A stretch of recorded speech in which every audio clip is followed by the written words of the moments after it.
This is my Traxxas Bandit VXL review. This is what I was going to call the first of my real life car reviews. This is a working car that's been out there, done the business, had a few slight modifications done. I'm going to talk you through what those are, why they've been done, why they're sensible ones, and why you should do them as well. I'm also going to talk through what the current model has and doesn't have compared to this one, so that when you buy a new one you can see and look out for the differences. So without more ado, let's have a quick look inside. Or should I say, let's have a quick look at the outside first. Certainly the back. This is the one essential thing that you need to get, which is the optional Traxxas wheelie bar. This thing is capable of 70 miles an hour plus with this Velineon motor in there, which you see just here. You will have that much power. This thing, being rear wheel drive only, will wheelie in the blink of an eye. You buy the wheelie bar before you even first turn this car over if you're getting the VXL version of the Traxxas Bandit. Well, staying on the outside theme, this Traxxas Bandit VXL is fitted with an RPM bumper, much more substantial than the one it comes with. A stock, I would highly recommend you get one of these before you take a step outside. What else have we got fitted as this on this car? Well, tucked away, just out of sight on here, you can see the blue Traxxas anodized steering hubs on here. Great little upgrade. And on this side, well, this is where I feel a review of a real life car is going to be very beneficial. The wheelie bar, absolutely essential. The front bumper, likewise. You want to protect your investment here, about $345, and its new spec is the Traxxas Bandit VXL. So you want to protect the front. You want to enjoy the thing. You don't want it flipping over all the time. The wheelie bar will stop that in the main from happening, although you've still got an awful lot of power under this to get up to that 70 miles an hour speed. Simplicity itself to remove the body from this car. It's only held on by two body clips, one at the front, one at the rear. Simply lift the shell off. Or so it would fool you into thinking. You need a pair of pliers to pull the wires out to remove the rear wing, in which case the body comes off very easily. So let's finally have a look at the inside of the car. Well, there we have it, the Traxxas Bandit VXL exposed. Very, very lightweight. This is one of the things that helps it go so very fast. 70 mile an hour top speed with the right gearing on. You will need to change the gearing on from the stock gearing and buy the optional pinion gear for it. Electronics wise, it comes with everything waterproof. The VXL3 speed controller, Lipo ready, so you're going to be able to put a 3S Lipo in there if you want to hit the 70 mile an hour speed. 2S Lipo. It comes as stock. The stock car, if you buy a new one today, comes with a 7-cell 8.4 volt nickel metal hydride battery. It also comes with the Traxxas Stability Management. This particular model doesn't have. The new one comes with Traxxas Stability Management. If the rear end starts to fishtail, the power is controlled. It counter steers. So if the car is getting out of shape, the steering steers away from the skid rather than into it, thus correcting it, thus making the car much more stable at speed than earlier Traxxas models. Electrics wise, they say everything in here is waterproof. The receiver box is waterproof.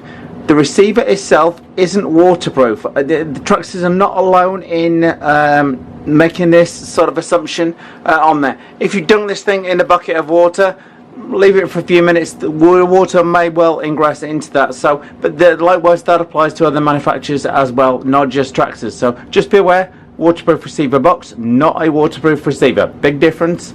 Okay, steering servo. You'll see the wire coming down here.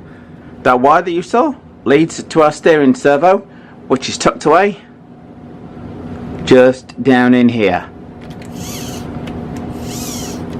with that servo saver on there. One of the things I would say is the Traxxas here develops its 70 mile an hour speed with just a 3S battery pack, not a 6S, just one 3S battery pack on here, and only relatively low C rating. 25 Cs will see you through the 70 mile an hour mark with the right gearing on board. All the Traxxas plugs are the same, which you can get a multitude of adapters, fit different batteries on there. How does Traxxas achieve this speed? It does it by this thing isn't having to push a great deal of weight. This thing is very, very light. It's all plastic construction. Don't worry about that though. This is very, very durable.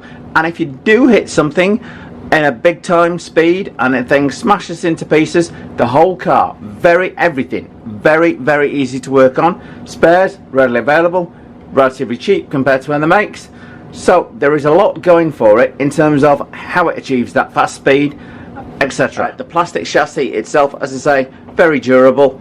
Low weight in here is going to help with any kind of impact. It's going to reducing the momentum in there. Although this thing does go very fast, not a car for beginners, I would say personally. So let's take the camera off the tripod and have a look at the car in more detail. Well, the one thing I would say about this car is it does have a cult following. If you look online, there are plenty of forums, including Traxxas Own, where you can get a multitude of advice and ask questions on suitable upgrades for it, how you can make it go even faster, should you want. But I would suggest that 70 miles an hour is more than enough for most people. 60 miles an hour closes on you at 88 feet per second. So that 500 foot parking lot suddenly doesn't seem so big, does it? Okay, well, moving on in here, we've got our ESC, electronic speed controller there. We've got our receiver there. We've got one while we're going back to the servo at the front under here.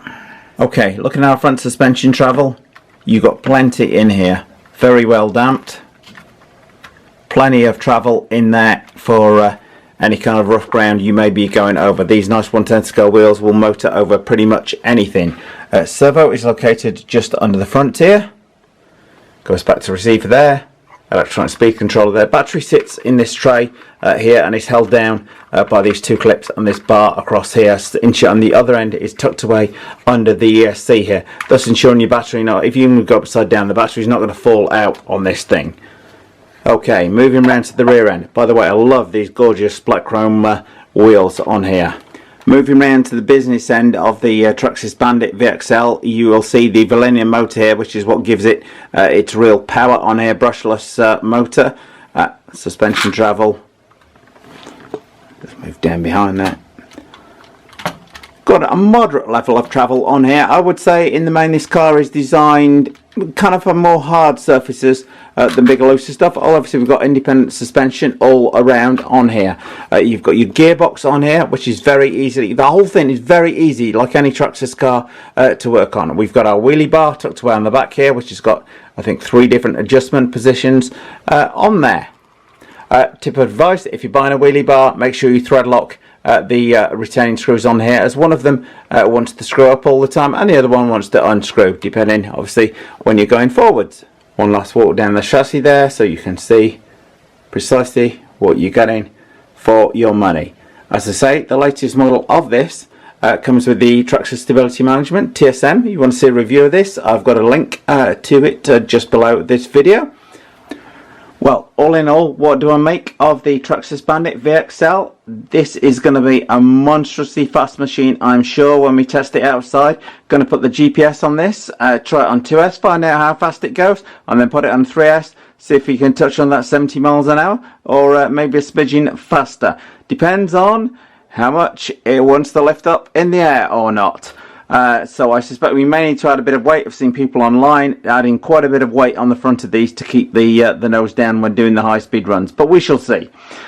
So if you like this kind of real life review of the Traxxas Bandit VXL and want to see more like it, then please do subscribe. Any comments, any questions, please ask away and I'll do my best to answer them. Now, time to put that wing back on. Well, if you like our Driftomaniacs videos, follow us on Instagram, follow us on Facebook and on YouTube. Please subscribe. Thanks for watching.